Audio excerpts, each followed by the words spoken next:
sales is the most lucrative skill in the world, period. The problem is most sales advice out there today is outdated, cheesy, and can even keep you from getting the deals that can make all the difference in your career. This is the No BS Sales School, a podcast for entrepreneurs and salespeople who want to master the skill of selling without all the BS. Welcome to the No BS Sales School podcast. I'm your host, Walker McKay. Today, I want to talk about a subject that is probably relevant to most of you, and that is how to deliver bad news. How to deliver bad news to your clients. This is happening all over the place, right? Price increases, inventory problems, supply chain stuff, everywhere. And guess what? Most of these things, while they shouldn't, they're often going to surprise our customers and clients. They shouldn't be a surprise to us, and they shouldn't be a surprise to your clients, but they are to both of them.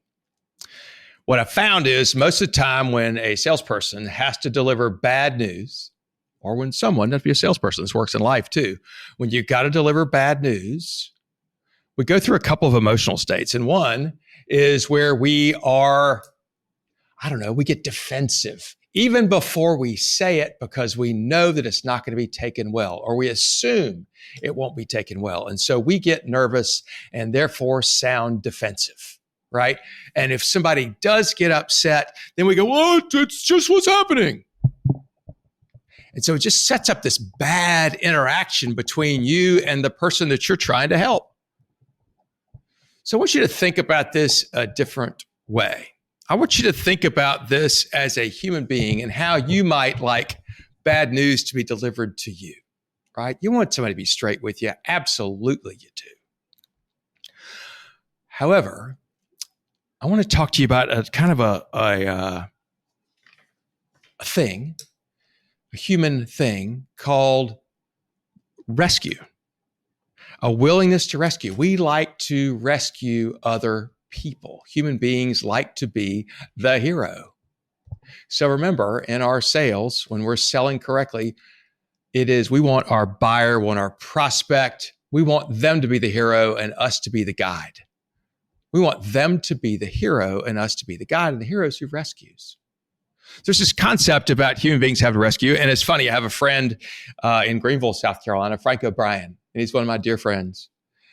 And he told this story. I brought this concept of rescue, and he said, it's amazing you bring that up. He said, I was in Washington, D.C., 25 years ago, young executive, and he's headed back to the airport.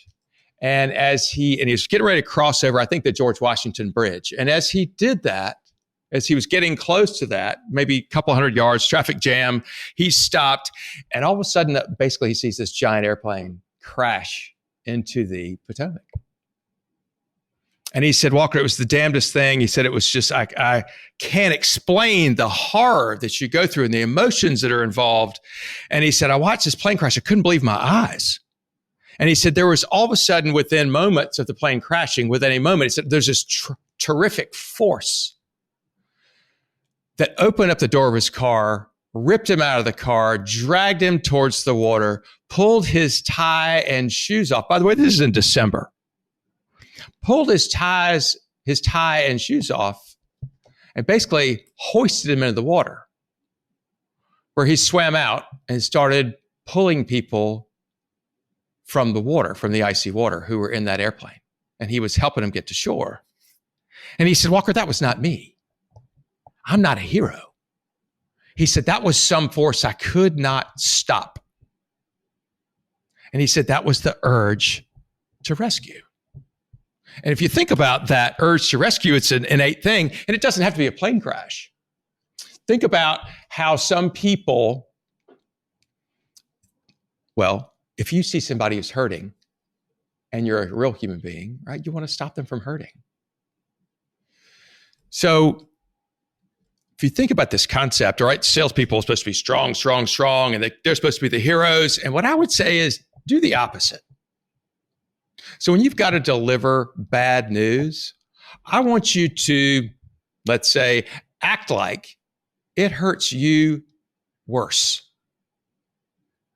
So when you've got to say, hey, listen, we've got a 5%, 5% or 10% or 50% price increase, or I can get this to you, it won't be for a year, right? Or you've promised it to them in 3 months and all of a sudden you find out it's going to be 9 months. What I want you to do is when you meet with them, call them, talk to them, I want you to say, I am so sorry. You're probably going to want to kill me. We're having a price increase. I know that's something you don't want to have happen. Right? Say it in a soft voice, act like it hurts. Even, I'm so sorry, you're probably going to want to kill me. We believe that I told you, take full responsibility. I told you we'd have that piece of equipment, that whatever, in 3 months. And now it's been 2.5 months. And I just learned that it's going to be another 3 or 4 months. I'm sorry. Right? I know it's not your fault, is what I'm telling you. I know, Mr. Salesperson, this is not your fault, the supply issue, but I want you to take responsibility for it. Take responsibility. Act like it hurts. Don't get upset with your prospect if they get upset about the problem. Remember, they're upset about the problem, not at you. So if you go in humbly and act as if it hurts you just as badly, chances are, especially if you take responsibility, chances are they'll say, look, I understand. This sucks. Or, damn it, this sucks. But if you go ahead and take responsibility, chances are they'll say, I know this is not your fault. You need to be on the same side. You're their guide to help them in this process. So when you go in to tell bad news, say, man, I've really screwed up. Or, I hate to tell you this, you're probably going to want to kill me. But I've got to bring you a price increase, or I got to let you know this problem has happened. And then shut up. You don't need to justify it. You don't need to explain it. Just be quiet and be prepared. Let them vent. It's okay. They've got to get their emotions out, just like it punched you in the gut when you heard it yourself. Let them get their emotions out. Don't take it personally.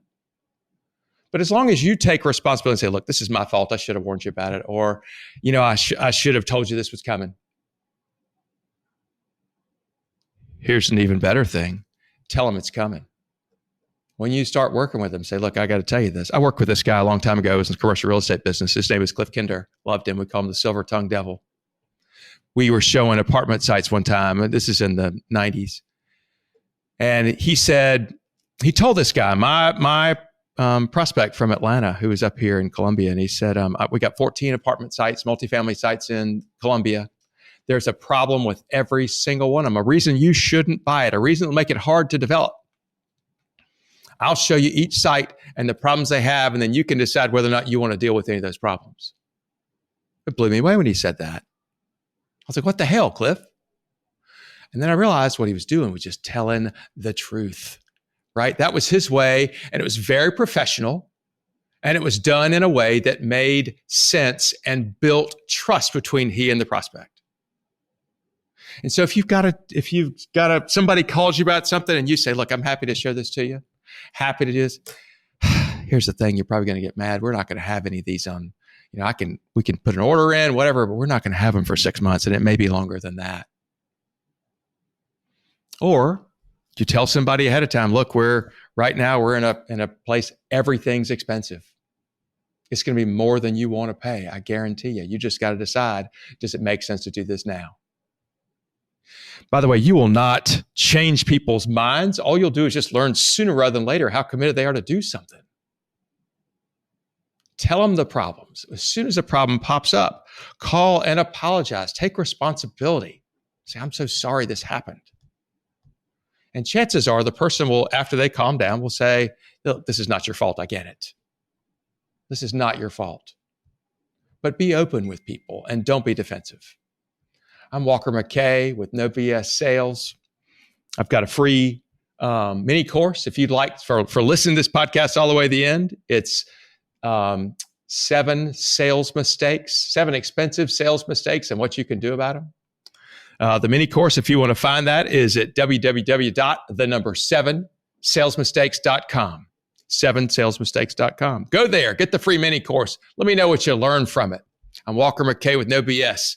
Thank you for listening to this podcast. Share it with somebody else that needs to hear it. Thanks for listening to No BS Sales School podcast. If you haven't already, please take 1 minute to write a quick review for the show. It really does make a huge difference. Also, subscribe to the show and please forward this episode to somebody else who needs to hear it. As a bonus for listening, I'm going to give you access to a free mini course, 7 expensive sales mistakes you're making and what you can do about it. Go to www.7salesmistakes.com and get access to the free mini course. That's the number 7salesmistakes.com. Thanks again for listening to the No BS Sales School podcast.